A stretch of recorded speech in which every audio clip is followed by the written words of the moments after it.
আমরা প্রায় দেখি বাজারের মিষ্টির দোকানগুলো আমার হিন্দু ভাইদের। লালমনিরহাটে মিষ্টির দোকান, দইয়ের দোকান কারা চালায়? হিন্দুরা চালায় না। তারপরে যে বারবার সব চুল কাটে যে নাপিত, অধিকাংশ নাপিতের দোকানে কারা? আমার হিন্দু ভাইরা। আপনি চুল কাটতে পারবেন কিনা বলেন? পারবেন। তার দোকান থেকে দই মিষ্টি কিনতে পারবেন কিনা? হ্যাঁ, আমার মুসলিম ভাইয়ের দোকান থাকলে ওইটার আমি বেশি প্রায়োরিটি দিব, ঠিক কিনা? কিন্তু যদি তাদের সার্ভিস নিতে চান, প্রোডাক্ট নিতে চান, পারবেন। তার দলিল সহিহ বুখারী, আম্মা জান আয়েশা রাদিয়াল্লাহু তাআলা আনহা বলেন, ইশতারা রাসূলুল্লাহ সাল্লাল্লাহু আলাইহি ওয়াসাল্লাম মিন ইয়াহুদিন তুআমান ওয়া রাহানাহু দিরআহু মিন হাদিদ। রাসূল সাল্লাল্লাহু আলাইহি ওয়াসাল্লাম এক ইহুদির কাছ থেকে, কার কাছ থেকে?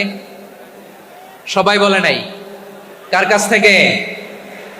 আমার নবী, পেয়ারা নবী এক ইহুদির কাছ থেকে জব কিনেছিল। জব, বার্লি, যেটা দিয়ে রুটি বানায়।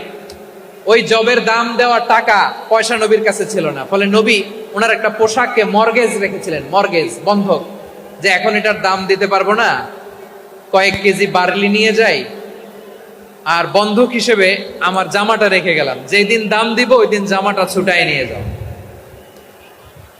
সুবহানাল্লাহ পড়বেন না? বাকিতে নিছিলেন, বাকিতে। দিরআহু মিন হাদিদ, লোহার তৈরি বর্ম, মানে যুদ্ধের পোশাক, লোহা দিয়ে বানানো।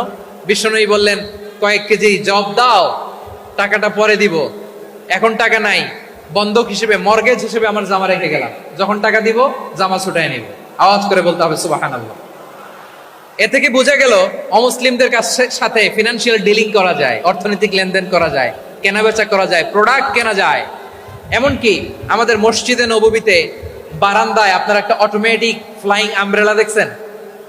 সূর্য যখন বাড়ে মসজিদে নববীর বারান্দায়, ইয়ার্ডের মধ্যে অটোমেটিক্যালি কিছু আমব্রেলা আছে, সা করে খুলে যায়, আর সূর্যের তাপ লাগে না।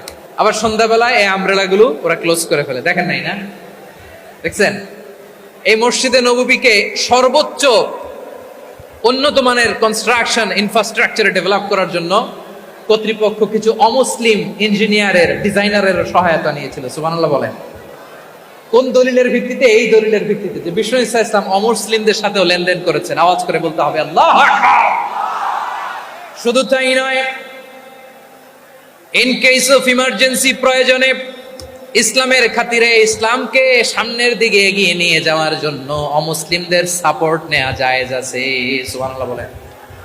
অমুসলিমদের সাপোর্ট নেয়া, তাদের থেকে অর্থ নেয়া, পলিটিক্যাল সাপোর্ট, পলিটিক্যাল অ্যাসাইলাম নেওয়া জায়েজ আছে।